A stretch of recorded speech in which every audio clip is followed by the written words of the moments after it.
মোবারক সবাইকে। আমি খুবই হ্যাপি গানটার মতো, কিন্তু আমি একদমই হ্যাপি ছিলাম না এই লাস্ট শনিবারে।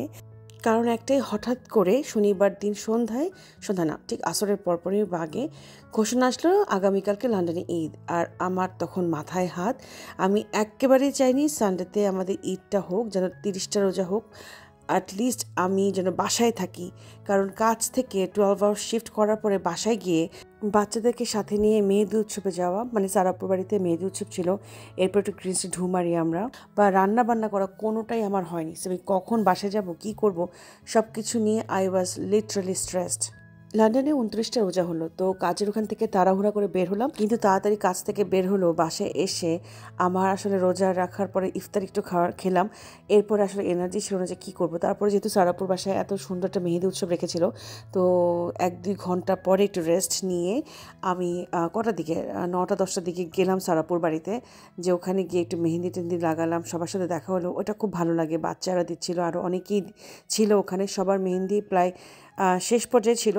তো এত সুন্দর সুন্দর করে মেহেদি করে দিচ্ছিল মেহেরুনা, ও পাকিস্তানের একজন মেহেদি আর্টিস্ট। তো এত সুন্দর তার মেহেদির কাজ ছিল। তো আমি ভাবলাম যে সবার পরেই দিই, কিন্তু আবার মাথার মধ্যে তাগাদা দিচ্ছিল যে বাসায় গিয়ে রান্নাবান্নাও করতে হবে ঈদের দিনে। তো নিজের বাড়িতে কিছু রান্নাবান্না না করলে একেবারেই না, খারাপ। সারাপুর বাসায় মেহেদির আয়োজন করা হয়েছে, অনেকে আসছে, অনেকে চলে গেছে। আমার কাজ ছিল কেন যে রবিবারের দিন ঈদ হইতেছে, এটাই আমার বড় দুঃখ। কারণ I was prepared for Monday, সানডের জন্য একেবারেই প্রিপারেশন ছিল না। সো এখানে মেহেদির প্রোগ্রাম। তোমরা কি কি করছো? নাচো নাই? নাচের গান করো নাই? নাচ মমিনা আপাকে চিনতেই পারতেছি না আজকে আমি, কি সুন্দর লাগতেছে আজকে। সারাপুর বাড়িতে এই মেহেদির আয়োজন হলো, সবাই সবার মতো করে রান্নাবান্না করে নিয়ে গিয়েছিল, যেহেতু একসাথে ইফতার করবার কথা ছিল। কিন্তু আমি আনফর্চুনেটলি আর পারিনি ইফতারটা একসাথে করতে, যে হঠাৎ করে তো মানে সব কিছু কেমন ওলটপালট হয়ে গেল। জীবনটা না আসলে এমনই, আপনি যেমনভাবে ভাববেন, কল্পনা করবেন, ঠিক তার উল্টো বা অনেক কম জীবনের স্বপ্নের এই বাস্তবায়নটা ঘটে। আফসোস করে লাভ নাই, এটাই জীবন। আর জীবন মানেই এমন। তো যতটুকু পাই তার জন্য, সব কিছুর জন্য আলহামদুলিল্লাহ, যে দিয়েছে তো আল্লাহ। কিন্তু কষ্টটা হয় কখন জানেন?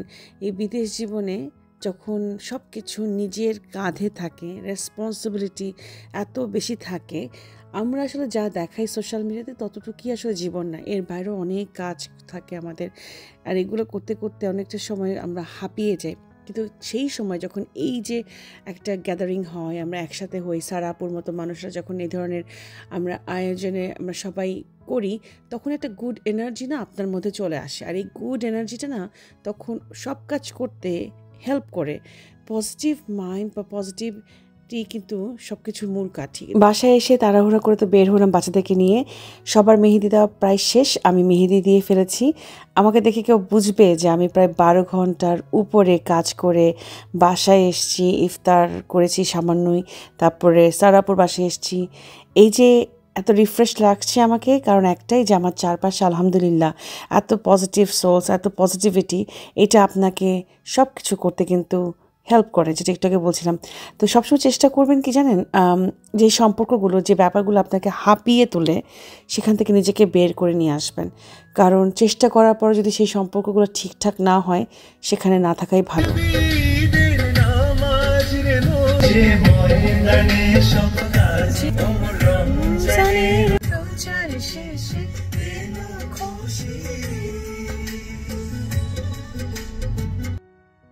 এরপরে বাসায় এসে রাব্বিকে নিয়ে চলে গিয়েছিলাম গ্রিন সিটিতে। তখন বাজে রাত 12:30। আর এত মানুষ, আমি ভেবেছিলাম মানুষ একটু কম থাকবে, একটু একটু করে শামুকের মতো গাড়ি চলছিল। কোনো এক জায়গায় পার্ক করে অনেক দূর হেঁটে ঢুকলাম এই যে গ্রিন সিটির মধ্যে। মানুষের জনস্রোত কাকে বলে এটা তো বুঝতেই পারছেন। এই মানুষের স্রোত আরও ভীষণ রকম ছিল সন্ধ্যার দিকে, স্পেশালি আজানের পরপর ইফতারের পরে মানুষের ঢল নামে লাস্ট মোমেন্টে শপিংয়ের জন্য, হেনা দেওয়ার জন্য, টুকটাক মানে বাজার সদাই করার জন্য। তো ওই সবই মিস করেছি। সেই এই ঠান্ডাটা হঠাৎ করে পড়ে গিয়েছিল সেদিন। তো বাসায় বসে যেহেতু মেহেদি দিয়ে ফেলেছিলাম, তো সেই টেনশনটা তখন ছিল না। কিন্তু একটু এই গ্রিন স্ট্রিটের এই ঈদ ভাইবটা না দেখলে না, স্পেশালি আমার বাচ্চাদের যদি ওরা না দেখে, ওদের বেশ ওরা একটু আফসোসই ফিল করে, ওরা খুব মজা পায়, আমারও খুব ভালো লাগে।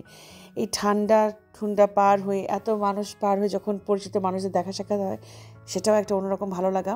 আমাদের বেসিক্যালি ঈদের আগের রাতে মানে চাঁদ রাতে এক রকমের ঈদ হয়ে যায় আর কি। তো সেদিন আবার সময় চেঞ্জ হয়ে যাচ্ছিলো, বছরে দুবার সময় চেঞ্জ হয়। তো সেই শনিবার রাতে মানে রবিবারে রাত 1টা বাজে হঠাৎ করে ঘড়িতে তাকিয়ে দেখি যে 2টা বেজে গেছে। তখনও আমার বাসায় যাওয়া হয়নি এবং আমার কোনো রান্না হয়নি ঈদের। যারা চিন্তা করেন যে কি বিন্দাস আমি তখনও ঘুরে বেড়াচ্ছি। ও মাই গড, এত রাত্রে এত মানুষ। রাব্বি বাচ্চাটাকে নিয়ে আসছে। এই প্রথম মনে হয় আমি এত রাত্রে আসলাম বাচ্চাদেরকে নিয়ে, 12:30টার দিকে। তারপরেও মানুষ, সিকিউরিটি গার্ড সবখানে দুই নম্বর, কোনো কমতি নেই। স্টিল হেনা দিচ্ছে মানুষজন, কেনাকাটা করছে, দোকানপাট খোলা। আর অসম্ভব উইন্ডি ছিল সেদিন। সারাদিন ধরে ওয়েদার খুব ভালো ছিল, কিন্তু সেই রাতে মানে একদম মানে কি বলবো, ঠান্ডায় পুরো কাবু হয়ে যাচ্ছিলাম। তার মধ্যে এত লম্বা শিফট কাজ করার পরে এই হাঁটাহাঁটি করতে কিন্তু খুব বেশিটা খারাপ লাগছিল। এখানে আসলে অনেকের সাথে দেখা হয়, এটা খুব ভালো লাগে। এখন যাচ্ছি আমরা, চলো রাব্বি। চাচা হেনা কোথায়? হেনা এই যে এখানে। ও তুই মেহেন্দি নিয়ে বসছিলি আজকে? জ্যোতি, মেহেন্দি নিয়ে বসছিলি আজকে? হ্যাঁ, এই বাতাসের মধ্যে পারছিস? এই জন্য উঠে গেছি। আমাকে একটা ভিডিও করে দাও। লোভী মন আমার, কেনাকাটার দরকার নেই, তারপরে দেখছিলাম। আর রাব্বি খুবই বিরক্ত হচ্ছিল, কারণ বাসায় যেতে হবে, রান্নাবান্না আছে, আর এদিকে মলি আপার সাথে দেখা হয়ে গেছিলো। তো এরকম একটা জায়গাগুলোতে আসলে, এটা পুরো হাব না, সবাই আসে, দেখা হয়, মজা করি, আমরা ছবি তুলি, তো এটাই ভালো লাগে। এই তো এভাবেই শেষ হলো আমাদের চাঁদ রাত। খুব দেরিতে ব্লগটা আপলোড করছি, বাট স্টিল সেই ঈদের ফ্লেভারটা এখনও আছে বিশ্বাস করি। সো আপনাদের ঈদ কেমন গেল, চাঁদ রাত কেমন গেল কমেন্ট করে জানাবেন। আপনাদের কমেন্ট পড়তে আমার ভীষণ ভালো লাগে। সবাইকে আবারও ঈদের শুভেচ্ছা জানিয়ে শেষ করছি। আসসালামু আলাইকুম।